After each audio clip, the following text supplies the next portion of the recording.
inilah yang menjadi persoalan kita. Kalau kita tidak mau adanya terjadinya praktik korupsi di bidang politik, ya, maka yang kita lakukan adalah negara harus menanggung itu.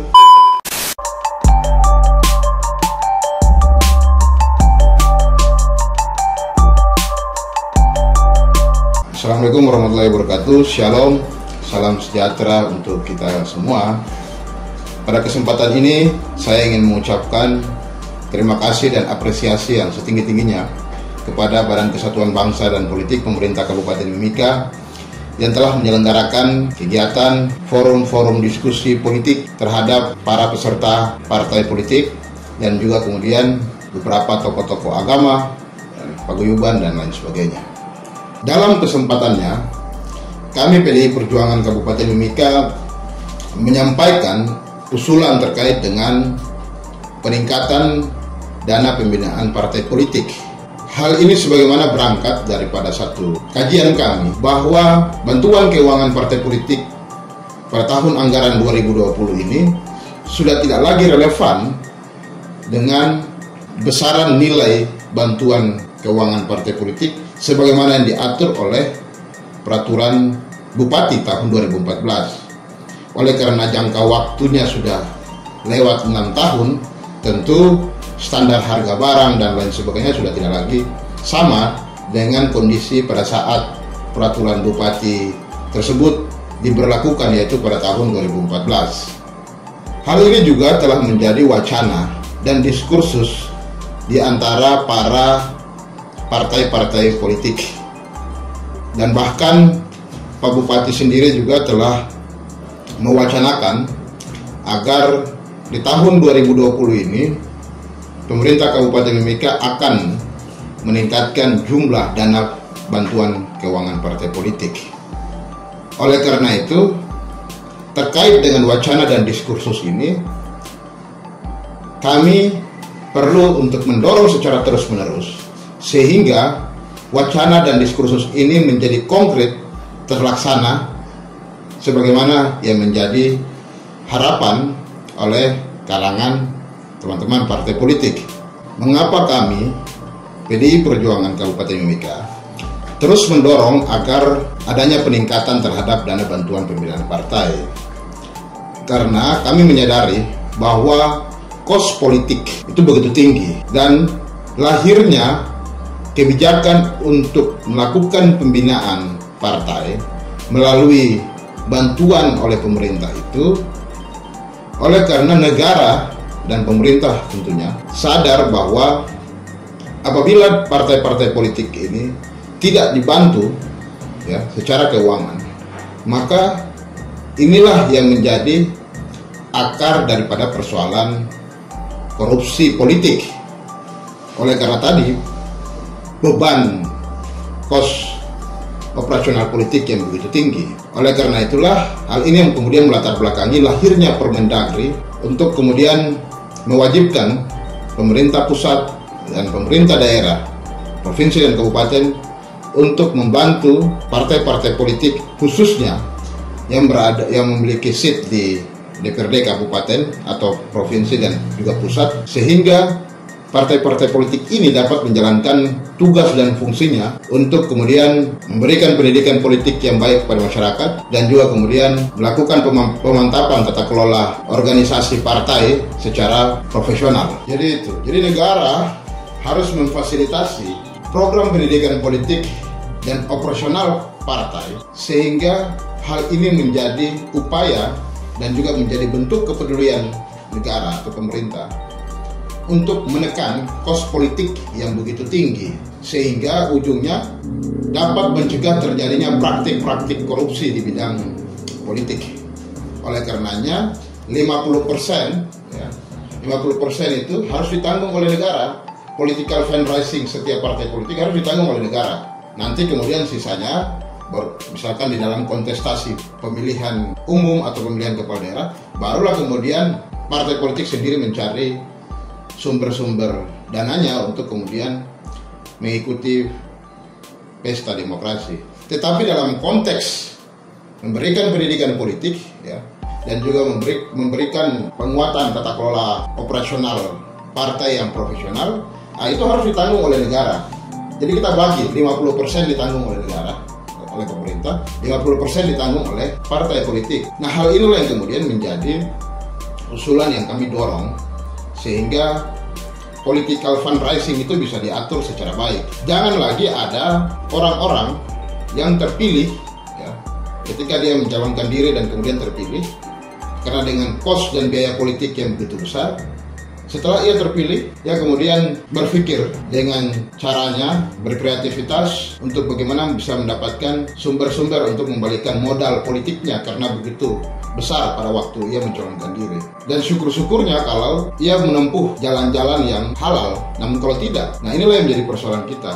Kalau kita tidak mau adanya terjadinya praktik korupsi di bidang politik, ya, maka yang kita lakukan adalah negara harus menanggung itu, menanggung minimal 50% lah dari tugas-tugas kepartaian, karena partai ini bukan hanya sebagai sarana rekrutmen politik, bukan hanya sarana untuk menjadikan orang sebagai pejabat, tetapi lebih daripada itu ada salah satu tugas esensial daripada partai politik adalah untuk menjamin bahwa pendidikan politik, pendidikan demokrasi itu bisa berjalan secara baik dan kemudian masyarakat bisa benar-benar memahami terkait dengan hakikat daripada politik itu sendiri. Nah, itu yang kemudian dibebankan kepada kami sebagai partai politik oleh negara. Partai politik ini berbeda dengan badan-badan hukum lainnya seperti LSM, yayasan, prasi, dan lain sebagainya. Kami ini tidak dimungkinkan secara regulasi untuk mendapatkan sumber-sumber dana melalui kerjasama program misalkan, atau misalkan mendapatkan dana dari funding swasta misalkan. Regulasi di Indonesia, di Republik ini tidak memungkinkan partai untuk melakukan hal itu. Kita berbeda dengan situasi demokrasi yang ada di Amerika misalkan. Di Amerika dimungkinkan partai politik untuk mencari funding dari swasta, ya kan? Kembali lagi kepada persoalan Timika. Pada tahun 2014, pemerintah Kabupaten Mimika melalui Perbuk yang tadi saya sebutkan mampu menaikkan bantuan keuangan partai politik dari 1.500 menjadi 4.600 per suara.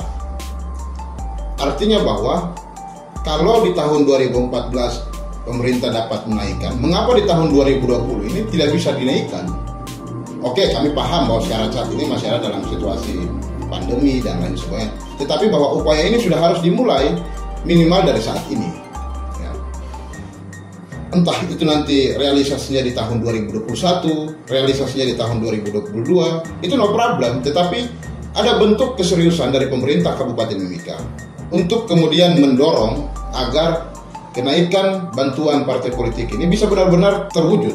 Ada 3 kriteria untuk menaikkan dana pembinaan partai politik sebagaimana yang diatur di dalam pasal 9 ayat 2 Permendagri nomor 36 tahun 2018. Saya bacakan ya.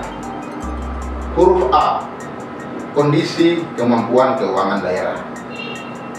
Nah, kalau kita lihat dari tahun 2014 sampai dengan tahun 2016 ini terjadi peningkatan terhadap APBD kita.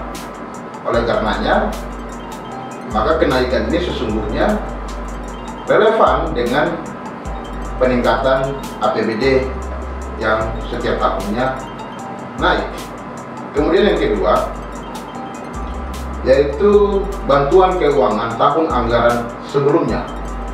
Sebagaimana tadi yang saya sudah jabarkan bahwa dalam kurun 6 tahun dari tahun 2014 kita belum pernah menaikkan dana bantuan keuangan partai politik ini.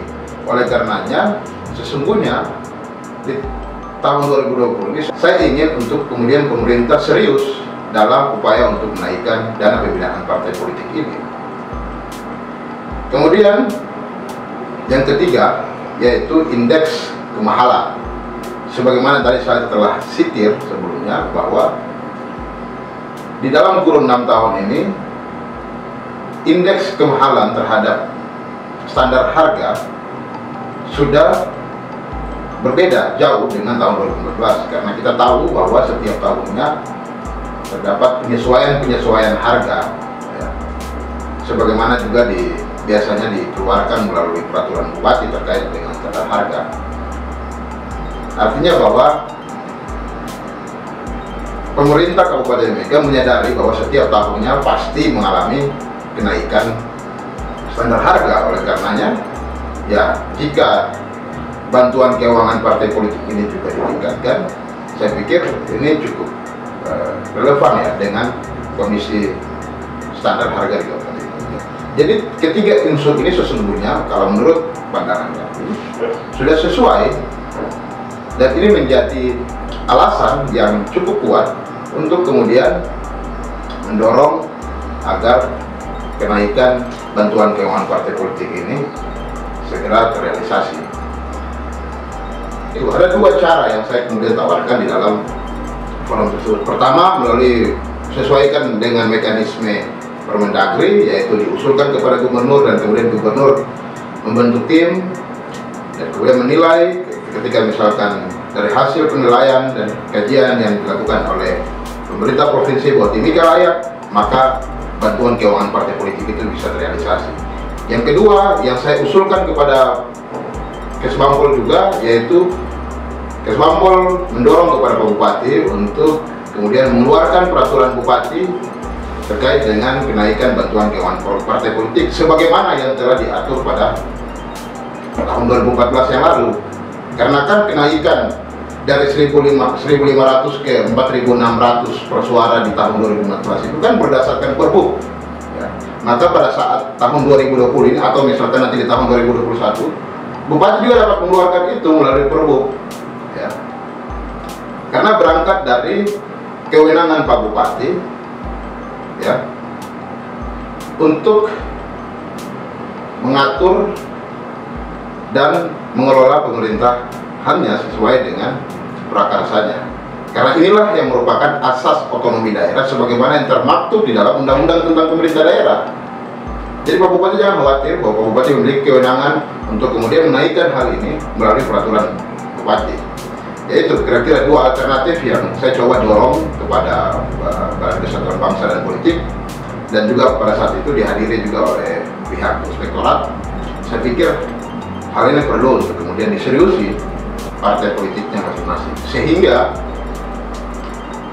peran partai politik dalam mewujudkan demokrasi yang baik dan sesuai dengan apa yang diharapkan oleh masyarakat, dengan demokrasi yang berlandaskan pada nilai-nilai etika dan kemudian budaya dan kultur yang baik, itu bisa benar-benar terwujud di kabupaten ini.